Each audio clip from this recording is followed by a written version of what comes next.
Mari kita sama-sama membuka Lukas pasal yang kedua.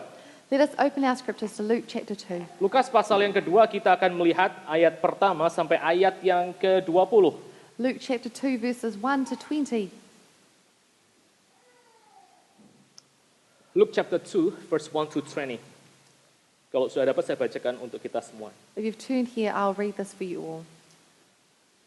In those days, a decree went out from Caesar Augustus that all the world should be registered. This was the first registration when Quirinius was governor of Syria, and all went to be registered, each to his own town. And Joseph also went up from Galilee, from the town of Nazareth to Judea, to the city of David, which is called Bethlehem, because he was of the house and lineage of David, to be registered with Mary, his betrothed, who was with child. And while they were there, the time came from her to give birth, and she gave birth to her firstborn son, and wrapped him in swaddling clothes, and laid him in a manger, because there was no place for them in the inn. And in the same region there were shepherds out in the field, keeping watch over their flock by night. And an angel of the Lord appeared to them, and the glory of the Lord shone around them, and they were filled with great fear. And the angel said to them, "Fear not, for behold, I bring you good news of great joy that will be for all the people. For unto you is born this day in the city of David a Savior, who is Christ the Lord. And this will be a sign for you. You will find a baby wrapped in swaddling cloths and lying in a manger." And suddenly there was with the angel a multitude of the heavenly host praising God and saying, "Glory to God in the highest, and on earth peace among those with whom he is pleased."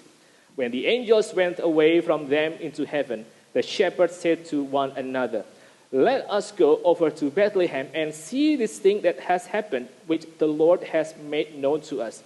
And they went with haste and found Mary and Joseph and the baby lying in a manger. And when they saw it, they made known the saying that had been told them concerning this child.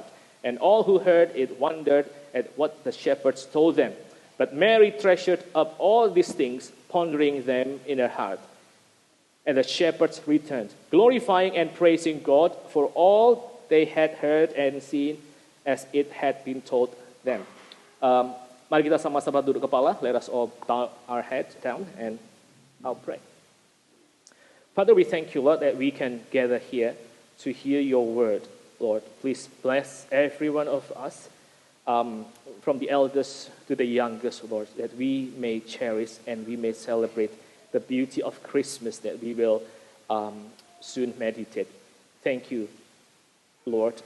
Please bless your servant and anoint him, and please use him one more time with the things that you have put within his heart, so that your people here may find their soul relieved, comforted, and strengthened by your word. In the precious name of our Lord and Savior Jesus Christ, we pray. Amen.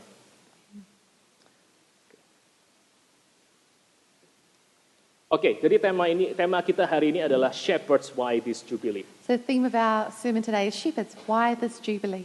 Nah, Bapak, Ibu, dan Saudara sekalian, waktu saya beberapa tahun lalu masih di Sydney, A few years ago when I was still in Sydney, saya menghadiri satu perayaan satu gereja Anglican di sana. I attended an Anglican celebration there. Ya, memang diperuntukkan untuk perayaan keluarga dan juga khususnya untuk anak-anak. And it was a family celebration and especially for the children. Dan salah satu hal yang mereka hari itu tawarkan kepada anak-anak yang datang adalah anak-anak itu boleh foto dengan kambing dan domba yang mereka itu bawa ke pelataran gereja. And something that they offered for the children that day was that the children could take photos with some sheep and animals that they had brought into this place. Jadi gereja di tempat itu dia kerjasama dengan satu farm, lalu khusus untuk hari itu mereka bawa seluruh binatang-binatang supaya anak-anak boleh foto, boleh main dan seterusnya. And so the church worked together with a farm, and then especially that day they brought in different animals that the children could take pictures with them. Dan tentu saja ada anak-anak pemuda, anak-anak sekolah teologi Moore College yang pura-pura jadi gembala. And there were also students from the Moore Seminary who dressed up to be shepherds. Dan juga ada yang menjadi malaikat. And there were And also the kings. And some of them also dressed up as angels and kings. Nah, tetapi dari semua perayaan tersebut, maka hal yang paling menarik buat anak-anak tentu saja adalah foto dengan para gembala dan binatang-binatang itu. But out of all of the different attractions, of course, the children were most interested in taking pictures with the shepherds and the different animals. Dan seperti yang kita ketahui, figur gembala di dalam gambaran Natal itu merupakan satu fitur yang lumayan penting gitu ya. And as we know, the image of the shepherd is somewhat important in our Christmas story. Akan tetapi Bapak, Ibu, dan Saudara sekalian, yang namanya gembala itu bukan merupakan satu hal yang dirayakan oleh gereja sejak dari awal. But brothers and sisters, the image of the shepherd was not one celebrated by the church from the beginning. Selama ribuan tahun, gereja itu merayakan the presence of the kings itu. Itu orang-orang Majus, the kings from the Orient, itu yang lebih ditonjolkan pada waktu mereka memperingati Natal. For thousands of years, the church had rather celebrate the presence of the kings or of the magi from the east. Dan baru pada waktu Francis Assisi itu melayani dan mendapatkan tempat di dalam hati gereja, maka akhirnya kehadiran gembala itu menjadi satu hal yang diberi spotlight. And it was only after the ministry of Francis of Assisi and after he had gained a special place in the church that the celebration of the shepherds began to happen. Karena Francis Assisi menekankan soal simplicity, kesederhanaan. Because Francis of Assisi emphasized simplicity. Dan pelayanan dia sangat menekankan bagaimana Tuhan itu mengasihi orang-orang yang demikian sehingga akhirnya di dalam perayaan Natal setelah itu yang namanya shepherds itu mulai diberikan tempat. And his ministry emphasized how God could love people like these. And so following his ministry, there was more of a spotlight on the shepherds. Sosok shepherd yang sederhana, shepherd yang katakanlah underappreciated di dalam masyarakat itu yang banyak sekali dibahas pada waktu perayaan Natal. Simple and underappreciated shepherds end up being what is discussed during Christmas. Nah, tapi hari ini kita ingin sama-sama melihat beberapa interpretasi yang lain berkenaan dengan shepherd dan kenapa mereka ditempatkan di dalam kisah Natal yang kita tadi baru saja baca di dalam Lukas pasal yang kedua. But today we will look at some other interpretations of the shepherds and why they were included in the Christmas story in Luke.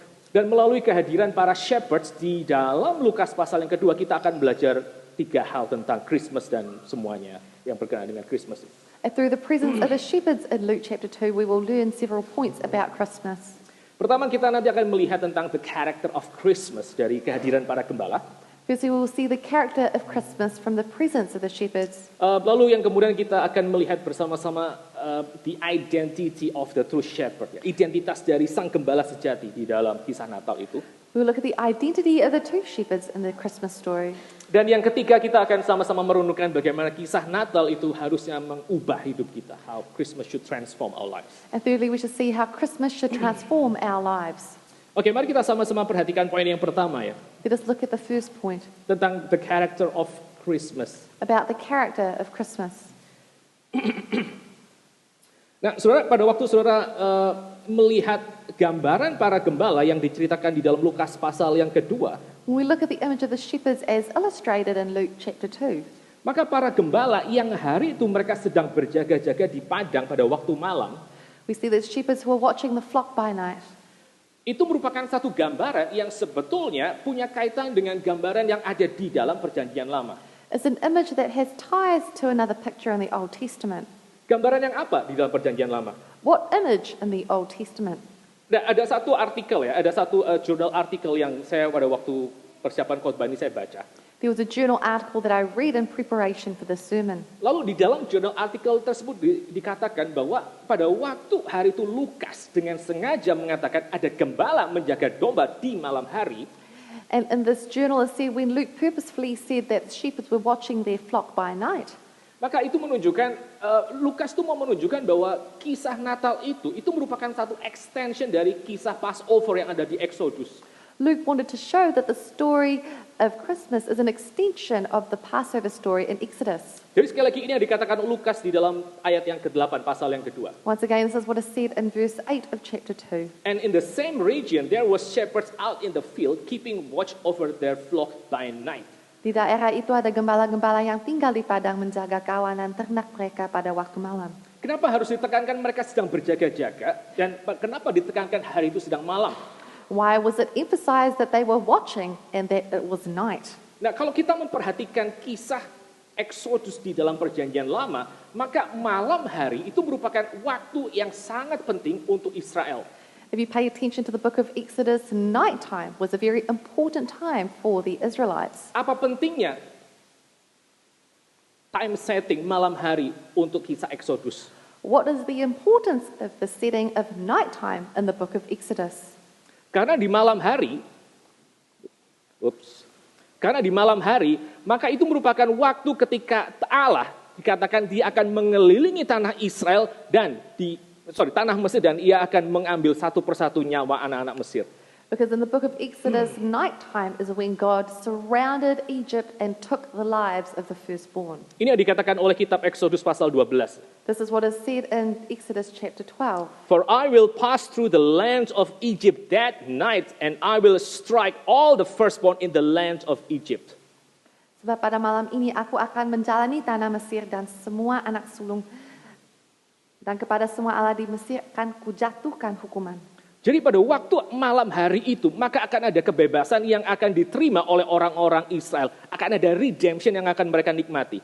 So that very night there would be a redemption received by the people of Israel. Dan bukan hanya itu saja, tapi kalau saudara melanjutkan di dalam ayat yang berikutnya, And not only that, but if you look at the following verse, Keluaran pasal yang ke-12 di dalam kisah tentang bagaimana Allah menghukum orang Israel di dalam tulah yang ke-10, and the account of how God punished the people, maka saudara akan menemukan ada kayak semacam ini ya, semacam ada gambaran Allah sendiri itu menjadi gembala you'll find the image of God himself becoming a shepherd yang menjaga domba-dombanya dan mengeluarkan domba-dombanya itu dari mara bahaya. who was watching his flock and delivering his flock from danger. Saudara perhatikan Exodus pasal yang ke-12 ayat ke-42. Pay attention to Exodus chapter 12, verse 42. It was a night of watching by the Lord. Jadi Allah itu digambarkan seperti gembala yang hari itu sedang menjaga para dombanya di malam hari. Malam itulah malam berjaga-jaga bagi Tuhan. So God is illustrated as a shepherd who is watching his flock by night. Allah di malam hari menjaga umatnya. It was a night of watching by the Lord to bring them out of the land of Egypt, so that this same night is a night of watching kept to the Lord by all the people of Israel throughout the generation. Malam itulah malam berjaga-jaga bagi Tuhan untuk membawa mereka keluar dari tanah Mesir. Dan itulah juga malam berjaga-jaga bagi semua orang Israel turun-temurun untuk kemuliaan Tuhan. Malam hari itu di Mesir Allah menjaga umatnya di malam hari. That night in Egypt, God watched his people. Malam hari itu di Mesir, maka Allah menyelamatkan umatnya dan menghukum orang Mesir. That night in Egypt, the Lord looked after his flock and delivered them from the enemies. Dan karena Allah itu berjaga-jaga menjaga umatnya di malam hari, maka Exodus pasal 12 ayat 42 mengatakan malam hari yang sama itu, maka umat Allah juga harus berjaga-jaga untuk menerima keselamatan yang dari Tuhan. And because God was watching his flock that night, the book of Exodus says the people of God must also watch for his salvation. Nah, kalau saudara lihat apa yang dikatakan oleh kitab Exodus pasal yang ke-12 dan saudara bandingkan dengan Lukas pasal yang kedua, So if you see what is quoted in Exodus chapter 12 and you compare it with Luke chapter 2, maka saudara bisa menemukan ada kaitan dan juga ada gambaran yang mirip. you can discover that there are some links and some echoing. Malam hari itu maka akan ada keselamatan yang diberikan untuk umat Allah. That night there will be salvation given to the people of God. Dan malam hari itu ternyata dari sekian banyak orang ada sekelompok gembala yang mereka berjaga-jaga di malam hari. And that night, out of everyone, there was a group of shepherds watching their flock by night. Dan sama seperti orang-orang Israel di kisah Exodus, mereka harus cepat-cepat keluar dari tanah Mesir di malam hari itu mengikuti pimpinan Tuhan. And just like the people of Israel that night had to very quickly follow God's plan out of Egypt. Maka tadi saudara juga membaca di dalam Lukas pasal yang kedua, para gembala tadi mereka juga segera in haste mereka pergi menuju ke Bethlehem dan melihat Yesus Kristus di sana. You see in Luke chapter 2 that the shepherds also, with haste, left immediately to find Jesus. Jadi pada waktu kita memikirkan apa sih karakter daripada Natal? What is the character of Christmas? So once again, if you think of what is the character of Christmas, Dan kita melihat ada kaitan antara kisah di dalam Lukas pasal yang kedua memiliki satu gema di dalam Exodus pasal yang ke-12. And you see that there is a connection between Luke chapter 2 and Exodus chapter 12. Maka kita bisa melihat bagaimana yang namanya kisah Natal itu merupakan the new Exodus. You'll see how the story of Christmas is the new Exodus. Apa yang dialami oleh umat Allah di dalam Exodus pasal yang ke-12 itu mengalami fulfillment-nya, mengalami puncaknya di dalam kisah Natal. What was experienced in Exodus chapter 12 is the peak of the story of Christmas. Allah memberikan keselamatan di malam hari dan ada orang-orang yang berjaga di malam hari. Dan itu sekali lagi diulangi di dalam kisah Natal tersebut. God gave his salvation at night and there were people watching at night. And this also happened on the night of Christmas. Nah, waktu kita merenungkan bagian ini, bagaimana Natal itu adalah the new Exodus. So while we meditate upon this passage and how Christmas is the new Exodus, Kita mau coba tanya, itu Exodus kemana? we need to ask, where is this Exodus heading? Di dalam perjanjian lama, maka Exodus itu adalah Exodus keluar dari Mesir menuju kepada Promised Land. In the Old Testament, the Exodus was leaving Egypt towards the Promised Land. Tapi malam hari itu di Bethlehem, But that night in pada Bethlehem, waktu Allah memberikan keselamatan dan ada orang-orang yang berjaga dan mereka menyambut keselamatan tersebut, when God gave his salvation and there were people who received the salvation, maka kita melihat bahwa orang-orang tadi, para gembala tadi, mereka mengalami Exodus pada waktu mereka berjumpa dengan Yesus Kristus. Itu Exodus. we see that these shepherds received Exodus when they met the person of Jesus Christ.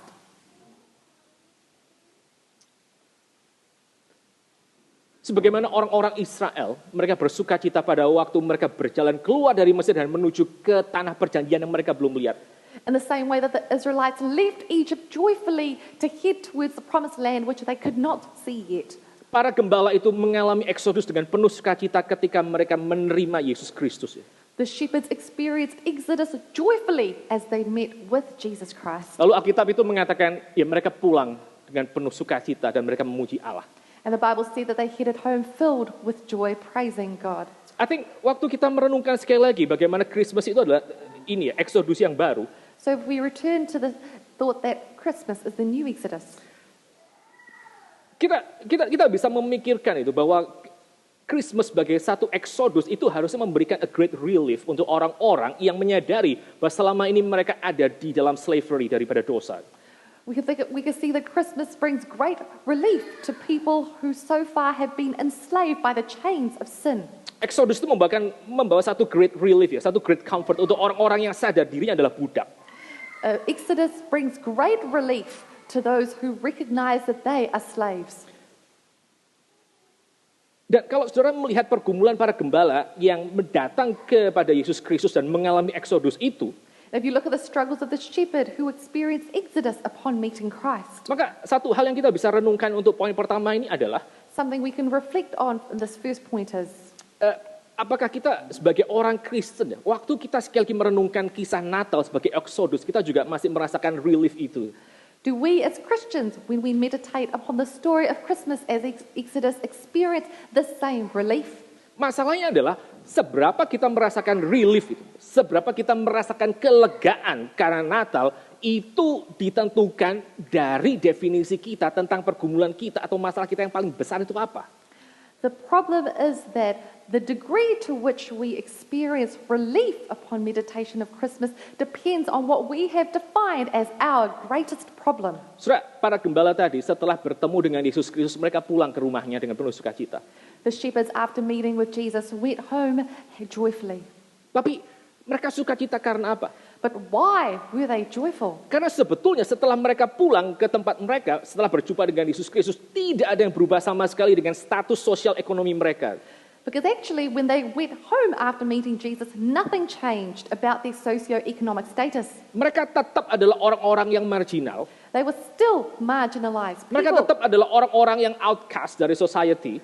They were still outcasts in society. Dan mungkin hari esok mereka akan tetap di-ignore oleh orang-orang yang ada di sekeliling mereka. And perhaps tomorrow they would still be ignored by the people around them. Gak ada yang berubah dalam hidup mereka, mungkin karena berita Natal itu.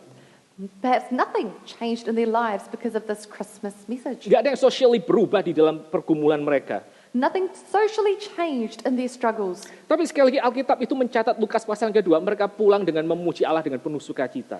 But once again, the book of Luke states that they went home praising and glorifying God. Karena mereka mengetahui itu, apa itu the true exodus, yaitu berjumpa dengan Yesus Kristus. Because they knew what true exodus was, that is meeting with Jesus.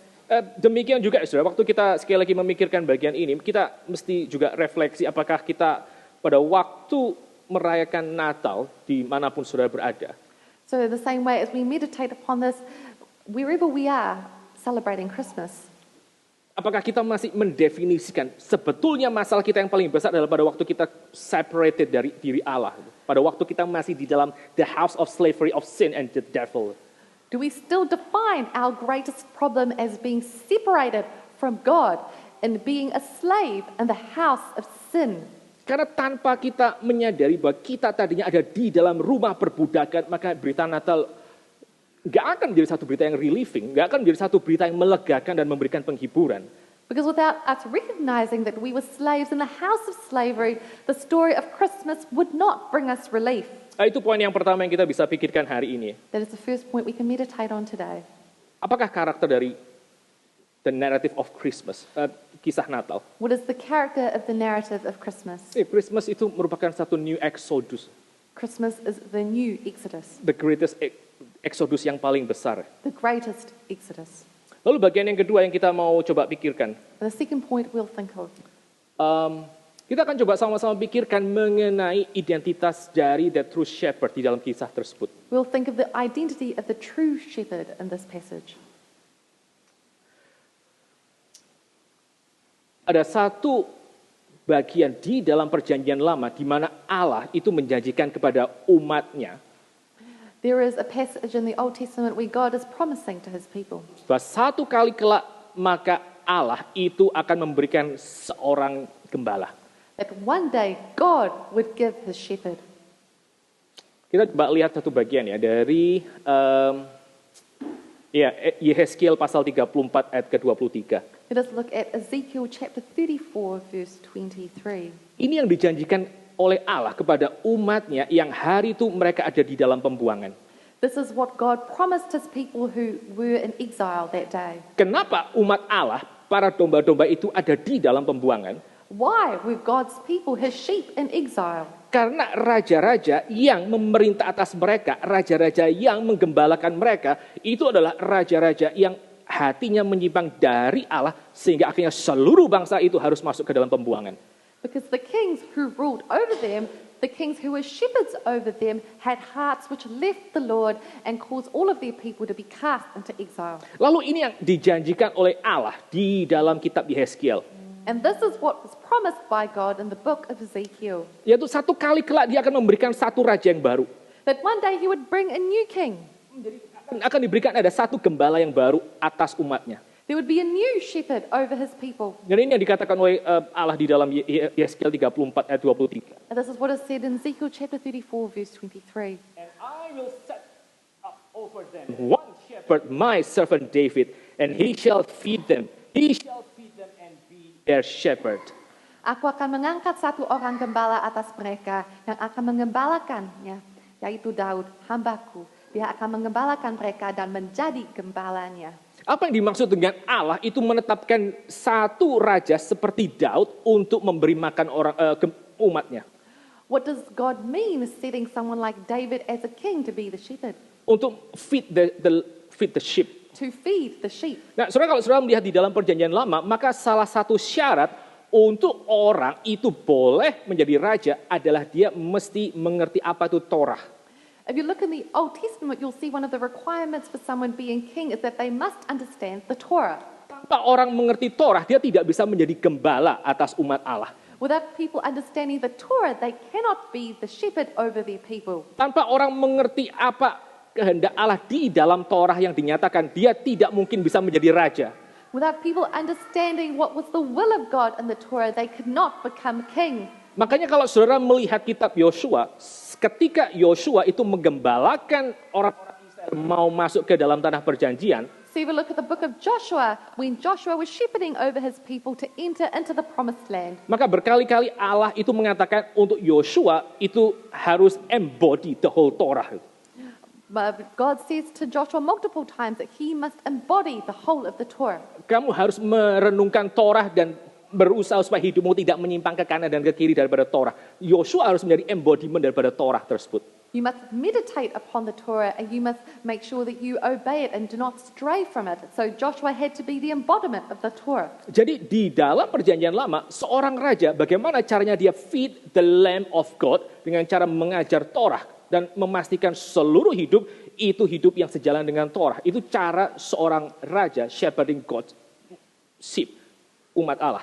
So how is the king meant to feed his people? That is by understanding the Torah and following it and obeying it, and by this way he feeds his people. Sekali lagi ya, Yehezkiel mengatakan, nanti satu kali akan ada gembala dari keturunan Daud yang akan memberi makan para domba umat Allah tersebut. Once again, Ezekiel says that one day there will be a descendant from the line of David who will be a shepherd to feed his people. Dan pada waktu para gembala, Lukas pasal yang kedua, mereka menuju kepada Bethlehem dan melihat kepada kandang itu. And in Luke chapter 2, when the shepherds headed towards Bethlehem and they saw the stable, Ini adalah the true shepherd this is Tuhan janjikan.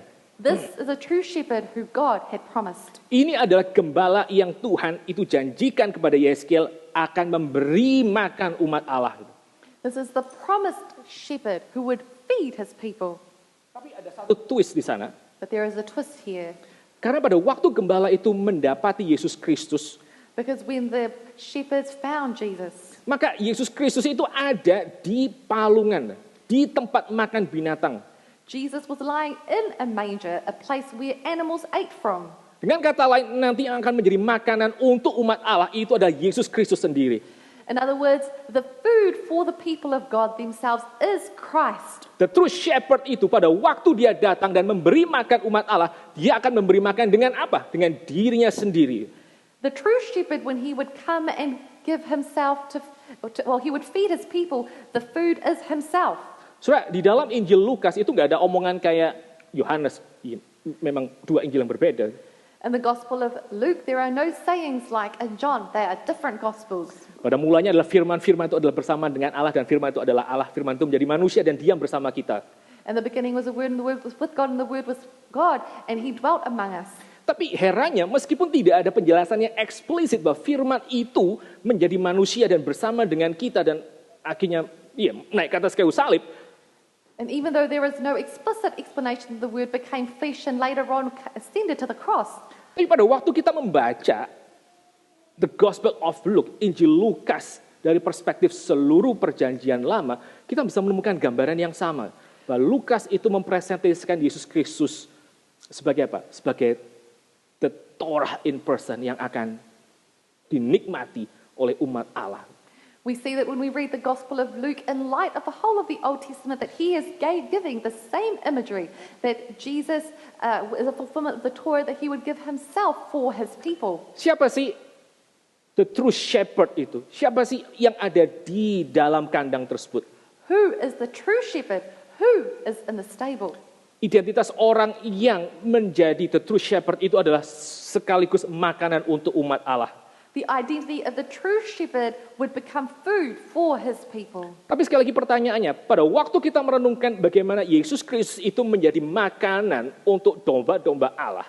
Once again, once we meditate upon how Christ would become food for his people. Pada waktu kita memikirkan bagaimana pada saat yang sama dia adalah the true shepherd dan dia adalah the true food for the sheep. And how at the same time he is the true shepherd and also the true food for the sheep. Kita mau tanya pertanyaan berikutnya, kapan Yesus Kristus itu menjadikan dirinya makanan bagi umat Allah? The next question is, when did Jesus make himself food for the sheep people? Well, in general, ya, di dalam setiap poin pelayanannya dia pasti memberi dirinya untuk dimakan oleh umat Allah di dalam hidup mereka. In general, in every point in his ministry, he is giving himself as food for his people. Tapi secara khusus di dalam pelayanan Yesus Kristus ada satu poin yang sangat khusus digambarkan. Ini adalah poin puncak ketika dia menyodorkan dirinya betul-betul sebagai makanan selain kisah Natal. But in Jesus' ministry, there is a particular instance in which he elevates himself as food for his people, other than the story of Christmas. Yaitu di dalam kematiannya. That is in his death. Sekali lagi, saya kasih lihat apa yang dikatakan Lukas pasal yang kedua ayat yang ke-7. I'll point again at what Luke chapter 2 verse 7 is saying. And she gave birth to her firstborn son, wrapped him in swaddling clothes, and laid him in a manger, because there was no place for them in the inn. Dan ia melahirkan seorang anak laki-laki, anaknya yang sulung, lalu dibungkusnya dengan lampin dan dibaringkannya di dalam palungan, karena tidak ada tempat bagi mereka di rumah penginapan. Saudara lihat paralelnya dengan kisah Lukas yang berikutnya. Look at the parallel with following passages in Luke. Lukas pasal 23 ayat 53. Luke chapter 23 verse 53. Ini yang dikatakan tentang Joseph Arimatea. This is what Joseph of Arimathea said. Then he took it down and wrapped it in a linen shroud and laid him in a tomb cut in stone, where no one had ever yet been laid. Dan sesudah ia menurunkan mayat itu, ia mengampaninya dengan kain lenan, lalu membaringkannya di dalam kubur yang digali di dalam bukit batu, di mana belum pernah dibaringkan mayat. Pada waktu Maria itu mempresentasikan Yesus Kristus sebagai makanan, When Mary presented Jesus as food, dia membungkus Yesus Kristus lalu meletakkan di dalam palungan. she wrapped Jesus and placed him in the manger. Hal yang sama diulangi oleh Joseph Arimatea di dalam akhir Injil Lukas. The same thing was repeated by Joseph of Arimathea at the end of the Gospel of Luke. Dia menerima tubuh Yesus Kristus, lalu dia bungkus dengan kain kafan dan dia letakkan di atas kuburan. He accepted the body of Christ, wrapped it in a linen shroud, and laid it in the Apa yang tomb. dikatakan oleh Injil Lukas di awal, bahwa Yesus Kristus adalah makanan bagi umatnya dalam kisah Natal, itu digenapi pada waktu dia ditawarkan sebagai makanan di dalam kematiannya di atas kayu salib. What is said in Luke chapter 2, where Jesus is offered as food for his people, is now fulfilled in Luke chapter 23. Dan sebelum itu bukankah Yesus Kristus dia berkata ya, inilah tubuhku yang dipecah-pecahkan bagimu. Dia betul-betul makanan dan dia disodorkan sekali lagi di dalam peristiwa kematiannya itu. And was it not said by Jesus that this is my body broken for you, and indeed his body was given as food and offered up for the people. Jadi the true shepherd itu adalah sekaligus the true food. And so the true shepherd is true food. Dia adalah makanan yang sesungguhnya bagi umat Allah yang diberikan di dalam waktu kematiannya. He is the true food for the people of God delivered at his death. Untuk apa? What for? Nah, kita coba lihat slide yang berikutnya. Untuk menggantikan anak sulung yang sudah jatuh itu. To replace the fallen firstborn. Saudara sekali lagi lihat Lukas pasal yang kedua ayat yang ke-7. Look at Luke chapter 2 verse 7 once Ini again. satu ayat yang pendek, tapi kalau saudara tadi perhatikan ada begitu banyak kaitan-kaitan dengan perjanjian lama khususnya Exodus. This is such a short verse, but you'll see that there are many connections with the Old Testament, especially the book of Exodus. Lukas pasal yang kedua ayat yang ke-7 saya bacakan sekali lagi. I'll read this verse for you again. And she, Maria, gave birth to her firstborn son and wrapped him in a swaddling cloth and laid him in a manger, because there was no place for them in the inn. Dan ia melahirkan anaknya yang sulung, lalu dibungkusnya dengan lampin dan dibaringkannya di dalam palungan, karena tidak ada tempat bagi mereka di rumah penginapan. Kenapa Lukas itu menekankan bahwa yang diletakkan di dalam palungan itu adalah anak sulung Maria? Why did Luke emphasize that it was the firstborn son lying in the manger? Karena sebetulnya Lukas dia tidak harus menekankan bahwa Yesus Kristus adalah anak sulung. Because Luke did not have to emphasize that Jesus was a firstborn son. Tanpa dia mengatakan ini adalah anak sulung, maka kita semua tahu memang he's the firstborn, kan? Without him stating he was the firstborn, we all know he is the firstborn. Kita coba bandingkan ya dengan apa yang dikatakan di dalam kisah Exodus. Let us compare with what is said in the book of Exodus. Ini yang dikatakan oleh Allah tentang siapa itu Israel. This is what the Lord says about Israel. Keluaran pasal yang keempat ayat ke-22. Exodus 4 verse 22. Di sana Allah mengatakan bahwa Israel itu adalah anak sulungku. There he says that Israel is my firstborn. Tapi di dalam perjanjian lama kita tidak menemukan bagaimana Israel itu betul-betul akhirnya bisa menikmati berkat keselamatan tersebut. But in the Old Testament, we do not see how Israel could truly receive the gift of salvation. Malah sebagaimana Adam jatuh, Israel pun jatuh dan mereka ada di dalam pembuangan. When Adam fell, Israel fell and they were stuck in exile. Tapi sekali lagi di dalam kisah Natal, kita menemukan bahwa Yesus Kristus itu disajikan di atas kayu salib untuk apa? Untuk menggantikan Israel yang sudah jatuh itu. The firstborn untuk firstborn yang sudah jatuh. But once again, we see in the story of in the New Testament that Jesus is offered up as a sacrifice for the people of Israel. So the firstborn replaces the firstborn. Jadi siapakah orang yang disambut oleh para gembala? So who was the person greeted by the shepherds? Dia adalah sang gembala yang dijanjikan di dalam perjanjian lama, the true shepherd yang akan menggembalakan seluruh umat Tuhan. He is the shepherd that is mentioned in the Old Testament, the true shepherd, which would shepherd all the people. Tapi bedanya dia adalah sang Torah itu sendiri yang diberikan kepada mereka. But the difference is that he is the Torah, the word himself given to the people. Yang sang Torah itu diberikan untuk menjadi makanan mereka ketika dia naik ke atas kayu salib menggantikan the firstborn yang sudah jatuh ke dalam dosa. The Torah itself was given to ascend upon the cross to be given as true food to the people. Pada waktu kita merenungkan bagian ini Bapak Ibu dan saudara sekalian, So as we meditate upon this passage, brothers and sisters, kita bisa memikirkan ya, waktu kita melihat bagaimana identitas dari the true shepherd itu, dari gembala yang sejati tersebut, when we meditate upon the identity of the true shepherd, adalah sekaligus makanan bagi umat Tuhan yang diberikan di dalam kematiannya. that he is the true food for the people given through his death. Karena umat Tuhan itu sudah jatuh di dalam keberdosaan mereka dan mereka sekali lagi dibuang dari hadapan Tuhan. Because Christ's death, Because the people of God has fallen into sin and they got exiled from the presence of God. Maka kita bisa coba memikirkan, waktu kita sekali lagi menemukan diri kita sebagai orang Kristen yang sudah ditemukan oleh gembala yang baik tersebut. so we can think that when we see ourselves as Christians who are under the shepherd, Apakah kita tuh secara berkala, secara teratur, secara betul-betul passionate kita tuh feeding upon like Jesus Christ? are we truly and passionately feeding upon Jesus Christ? Apakah kita masih ada waktu untuk betul-betul menyisihkan, betul-betul membuat hidup kita itu expecting Jesus Christ untuk ya? Do we make our lives as expectant of Jesus Christ? Saya percaya ini merupakan salah satu tanda pertumbuhan rohani yang sejati. I believe that this is a sign of true spiritual growth. Pada waktu apa? Pada waktu orang yang mengklaim dia sudah menerima keselamatan tersebut, pada waktu orang yang sudah mengatakan dia mengalami eksodus tersebut, It is when someone who states that they have received salvation, they have received this exodus, dia menerima dan dia menikmati kehadiran Yesus Kristus di dalam setiap harinya. that they accept the presence of Christ in their everyday life. Karena tanpa orang itu feeding upon the Messiah, tanpa orang itu menikmati kehadiran Yesus Kristus dan firman-Nya, Because without people feeding upon the Messiah, without enjoying Christ, tanpa mereka melihat Yesus Kristus itu sebagai the bread of heaven, sebagai roti dari sorga yang memuaskan jiwa mereka, without them seeing Jesus as the bread of heaven which satisfies their souls, maka mereka tidak akan bisa mengalami itu, mengalami yang namanya kayak kepastian keselamatan yang betul-betul sejati dari Tuhan. they would not be able to experience the assurance of salvation through God. Apakah orang masih bisa mengklaim bahwa dirinya mengalami eksodus?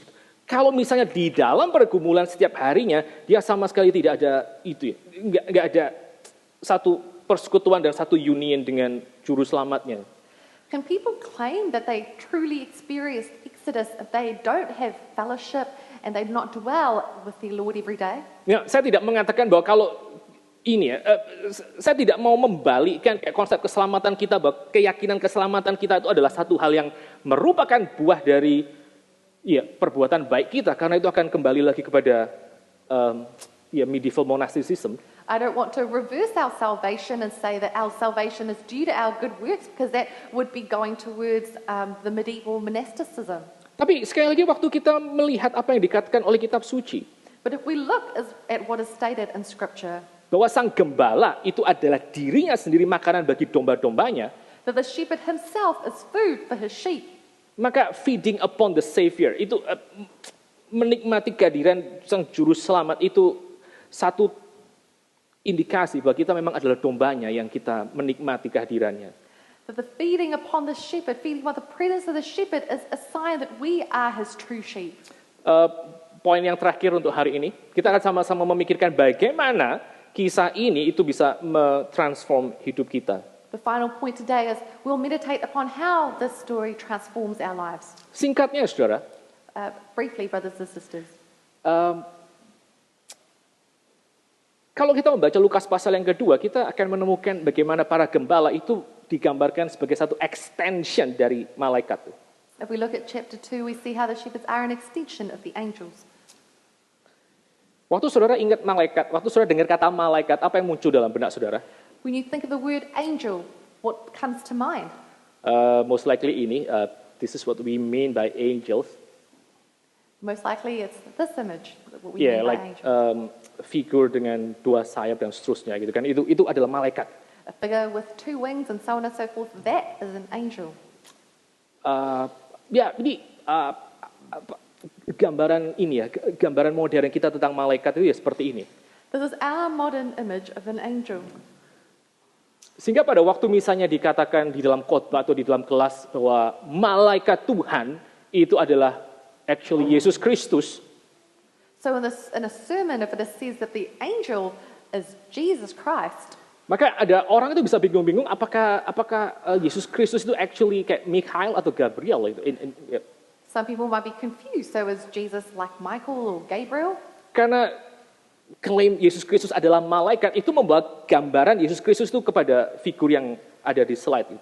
Because the image of Jesus Christ as an angel is something like on the slide in our minds. Tapi sebetulnya kalau kita melihat ke dalam bahasa aslinya, But if we look at the original language, maka nggak ada indikasi yang namanya malaikat itu adalah figur bersayap lalu bawa trompet dan seterusnya. Not necessarily. there is no such thing, there's no necessity that an angel is someone with wings and carrying a trumpet and so on and so forth. Apa sih malaikat itu? What is an angel? Malaikat itu dari bahasa Ibrani namanya malach. Angel is from the Hebrew word malach, Bahasa Arab mungkin juga sama, malach gitu. probably a similar word in Arabic. Malach itu apa? Malach itu simply messenger, pembawa pesan, itu malach. What is a malach? That is a messenger. That is Jadi kalau a saudara lihat ada kurir DHL datang ke rumah saudara antar barang, ya dia malaikat. So if you see a DHL courier come to your house, well, they're an angel Karena dia messenger. because they're a messenger. Jadi definisi malaikat itu simply just messenger. So the definition of an angel is simply messenger. Jadi pada waktu kita misalnya membaca bahwa, tunggu sebentar ya. Lalu kata malah ini diterjemahkan ke dalam bahasa, Greek ya, bahasa Yunani, And this word malach is translated into Greek angelos, as angelos. yang artinya sama, messenger. Which is also the same. It's a Angel itu message. Angel is a message. Angel dalam bahasa Yunani itu artinya pesan, berita, news, itu angel. So angel in Greek is news, it is a message. Makanya kalau saudara tahu apa itu arti kata Injil dalam bahasa Yunani, eu angel, lion, And that's why if you see the word gospel in Greek, eu angel, itu artinya good news, itu good angel. that it's good news, it's a good angel. Angel itu apa? Angel simply means messenger gitu. So angel simply means messenger. Jadi pada waktu kita misalnya mendengar dari khotbah atau kelas teologi mengatakan bahwa malaikat Tuhan, malaikat Yahweh itu adalah Yesus Kristus. So we see in a sermon that the angel of the Lord is Jesus Christ. Maka malaikat Yahweh itu hanya berarti dia adalah messenger dari Yahweh. So the angel of the Lord simply means that he is a messenger of Yahweh. Tidak berarti bahwa Yesus Kristus itu adalah malaikat seperti Gabriel atau Mikhail. It doesn't mean that Jesus is an angel like Michael or Gabriel. Tetapi itu hanya berarti bahwa Yesus Kristus sebagai sang anak, dia menjadi messenger dari Bapaknya. But it only means that Jesus as a son of God is God's messenger. Saya lupa sekte yang mana. I think kalau nggak saksi Yehova, mungkin juga Mormon, mungkin saksi Yehova yang mengatakan bahwa sebetulnya Yesus Kristus itu adalah Mikhail. I can't remember which sect it is, whether it's Jehovah's Witnesses or Mormonism. I think it's Jehovah's Witness which says that Jesus is like Michael. Ya mereka menerima, ya oke, Yesus Kristus adalah malaikat Yahweh, but maksudnya Mikhail itu, bukan malaikat dalam arti messenger, sang anak mewakili Bapa. They accept that Jesus is the angel of the Lord, but an angel like Michael, not a true messenger. Nah, balik lagi ke dalam Lukas pasal yang kedua. In Luke chapter 2, Kalau sudah membaca gambaran Lukas pasal yang kedua, para gembala itu digambarkan menjadi kayak semacam extension dari messenger yang malaikat sebagai messenger itu. you'll see that the shepherds are an extension of the angel illustrated this way. Saudara, kalau saudara melihat ini melihat Lukas pasal yang kedua ayat yang pertama gitu. You look at Luke chapter 2 verse 1, for example. Alasan kenapa Maria, Yusuf dan tentu saja baby Jesus itu bisa berakhir di Bethlehem, The reason why Mary, Joseph, and of course baby Jesus ended up in Bethlehem, itu adalah karena ada keputusan dari Caesar Augustus. because it was a decision made by the Caesar Augustus. Nah, Caesar Augustus itu merupakan satu kaisar yang sangat penting Caesar Augustus was a very important Caesar karena dia adalah kaisar pertama yang membuat tadinya Republik Romawi itu menjadi kerajaan Romawi. because he is the first Caesar who turned the Republic of Rome into a aristocratic monarchy. Dan di dalam perjalanan hidup Kaisar Agustus, And in Caesar Augustus's lifetime, maka Kaisar Agustus itu pernah diberi titel ini Pontifex Maximus. he was given the title Pontifex Maximus. Pontifex Maximus itu apa sih? Maksudnya adalah Kaisar Agustus itu merupakan satu titik temu antara langit, dunia para dewa, dengan kita yang adalah manusia itu. Itu Pontifex Maximusnya, itu the great high priestnya adalah Kaisar Agustus.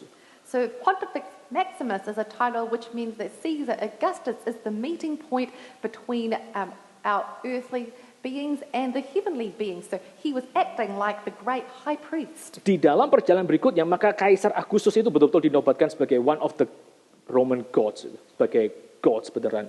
And later in his life, he was considered as one of the Roman gods. Dan waktu Kaisar Agustus si dewa Romawi ini, dia minta semua orang mengadakan sensus di seluruh kerajaan. And when Caesar Augustus asked for a census of all peoples to be conducted, Maka dia utus banyak orang untuk mengumumkan adanya sensus tersebut. he sent out many people to announce the census. Seperti seolah-olah Agustus, the Roman gods ini yang menggerakkan sejarah. Such as it was Augustus who was causing history to progress. Tapi kisah Natal itu saudara, But the story of Christmas, brothers and sisters, itu merupakan satu kisah yang yang undermine yang mematahkan narasi Agustus sebagai dewa yang menggerakkan sejarah. is a story which undermines the narrative that Augustus is the one moving history. Karena di dalam kisah Natal kita melihat bahwa ada Allah yang bekerja di belakang itu semua. Because in the story of Christmas, we see that there is a God moving behind it all. Gembala itu harus lahir di Bethlehem seperti nubuatan perjanjian lama.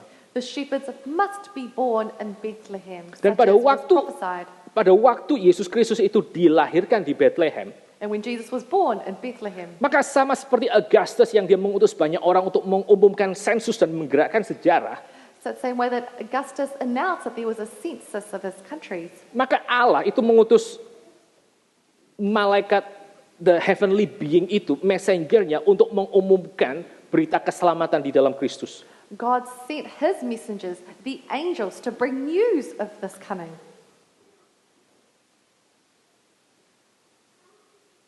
Oke, saya bacakan Lukas pasal sekali lagi 2 ayat 12 sampai 13. I'll read Luke chapter 2, verses 12 and 13. And suddenly there was with the angel a multitude of the heavenly hosts, praising God and saying, "Glory to God in the highest, and on earth peace among those with whom he is pleased." Dan tiba-tiba tampaklah bersama-sama dengan malaikat itu sejumlah besar bala tentara sorga yang memuji Allah, katanya, kemuliaan bagi Allah di tempat yang maha tinggi dan damai sejahtera di bumi di antara manusia yang berkenan kepadanya. Dan setelah malaikat as in the heavenly being itu menyanyi lagu itu, memberitakan sebagai messenger, berita keselamatan dari Allah, apa yang mereka kerjakan? And as the heavenly beings were singing this song, announcing the message that came from the Lord, what happened? Alkitab itu mencatat mereka kembali ke tempat mereka. The Bible states that they went back to their place. Terus gimana tuh? And then what happened? Nah, Yang selanjutnya terjadi adalah messengers, pembawa pesan yang tadinya adalah heavenly being, itu dilanjutkan dengan apa yang dikerjakan oleh para gembala. What happened was the messengers who were the heavenly beings now had their work continued in the persons of the shepherds. Para malaikat sebagai heavenly being itu, mereka memuji Allah di hadapan para gembala. These heavenly beings praised God before the shepherds. Kita menemukan hal yang sama dengan para gembala. And we find the same thing happened with the shepherds. Di Lukas pasal yang kedua, ayat yang ke-20, para gembala, mereka juga glorifying and praising God. Mereka memuliakan dan memuji Allah. In verse 20, the shepherds also glorified and praised God. Jadi bagaimana kisah Natal itu mentransformasi hidup para gembala? So how did the Christmas story change the shepherds' lives? Para gembala itu diubah menjadi angelic, menjadi mirip seperti that heavenly being, mirip seperti para utusan yang menyampaikan kabar Injil tersebut. The shepherds were transformed to become like the angelic beings, these heavenly beings who gave this news as messengers. Ini adalah satu respon yang menunjukkan bahwa mereka betul-betul sudah mengalami eksodus itu dan mengalami kelegaan yang besar itu. This is a response which proves that they have experienced the exodus and the great relief. Ini adalah satu respon yang menunjukkan mereka sudah berjumpa dengan sang gembala yang sejati yang juga sekaligus adalah makanan mereka di palungan dan di atas kayu salib itu. This is a response which proves that they have met with a true shepherd who is their true food and will give his life on the cross for them later. Dan juga ini sekaligus adalah respon, kalau kita lihat akhir Injil Lukas, dari para murid yang mereka mengalami berita Natal itu. And this is the response of the people who have experienced the story of Christmas that we see later. Akhir sekali dalam Injil Lukas pasal 24 ayat 52 sampai 53. We see in Luke chapter 24 verses 52 to 52 to 53. Para murid yang melihat Yesus Kristus yang sudah bangkit, mereka akhirnya mempermuliakan Tuhan, mereka memuji Tuhan, sama seperti para malaikat, sama seperti para gembala. The disciples who saw that Jesus was resurrected also went with great joy, just like the angels and just like the shepherds. Bagaimana kisah Natal itu harusnya mentransformasi kita? Poin yang ketiga. How should the story of Christmas transform our lives? Kisah Natal itu mengubah kita menjadi angelic. The story of Christmas should transform us into becoming angelic. Menjadi messengers untuk orang lain tentang berita keselamatan tersebut. Into becoming messengers about the story of Christmas to others. Saya percaya pada waktu kita ada di dalam bulan Desember ini, bahkan mungkin sebelum Desember sudah banyak perayaan Natal. I trust that in this month of December and even before that there would be lots of Christmas celebrations. Sudah banyak kantor dan perusahaan bikin Christmas dinner di dalam tempat mereka, mengundang para staff dan semuanya. Many offices celebrating Christmas dinners with their staff. Saya pernah satu kali juga diundang, waktu saya masih di Sydney, saya kerja part-time di Australia Post. Once when I was in Australia, I had a part-time job with Australian Post. Lalu ada acara Natal di kantor. And there was a Christmas party at work. Dan acara Natal itu booking restoran. And the Christmas party was they booked a restaurant. Lalu pesan makan dan minum sepuasnya. And they ordered as much food and drinks as they liked. Terus ngobrol sampai malam. And we chatted deep into the night. And apa sih yang kita ngobrolin? And what did we talk about?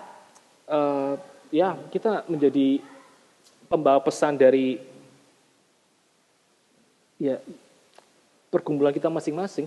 Ada yang cerita kena masalah inilah, plan ke depan seperti apa and everything. We shared our different struggles, the things that we are having issues with. Tapi menjadi angelic yang sesungguhnya, menjadi pembawa pesan, itu bukan menjadi pembawa pesan dari agenda kita pribadi. But being a true angel, being a true messenger is not sharing just of our own agenda. Tapi membawa pesan dari kabar keselamatan itu yang harusnya dirayakan in every Christmas celebration. But is bringing the message of the gospel that should be celebrated every Christmas. Fokusnya bukan pada makanan ini and your own happiness. Karena makanan ini. The focus shouldn't be on the food and your happiness because of the food. Tapi fokus dari Natal itu adalah itu the the bread of heaven yang Tuhan berikan di dalam palungan itu.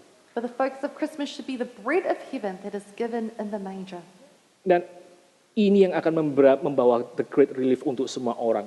And this is what will bring great relief for all people. Sekali saudara, menjelang kita memasuki bulan Desember ini, So as we enter into the month of December, mari kita sekali lagi merenungkan kisah para gembala yang kita sudah lihat dalam Lukas pasal yang kedua.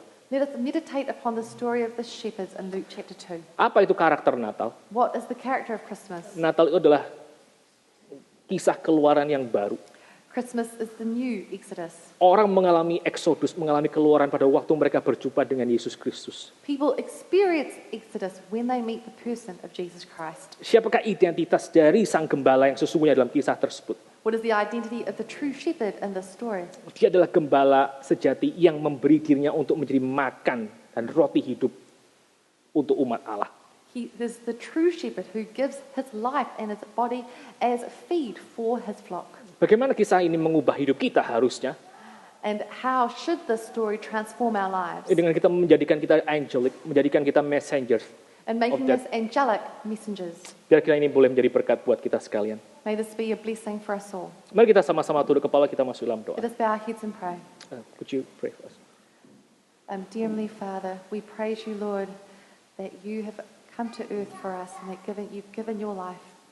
Father, help us to meditate upon these words today and truly think of whether we know you, Lord, or whether we are not truly yours.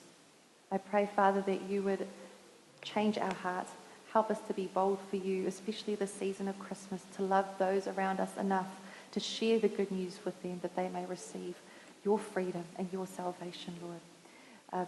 Be with us as your people. Help us to obey you, Lord. In Jesus' name we pray. Amen. Amin.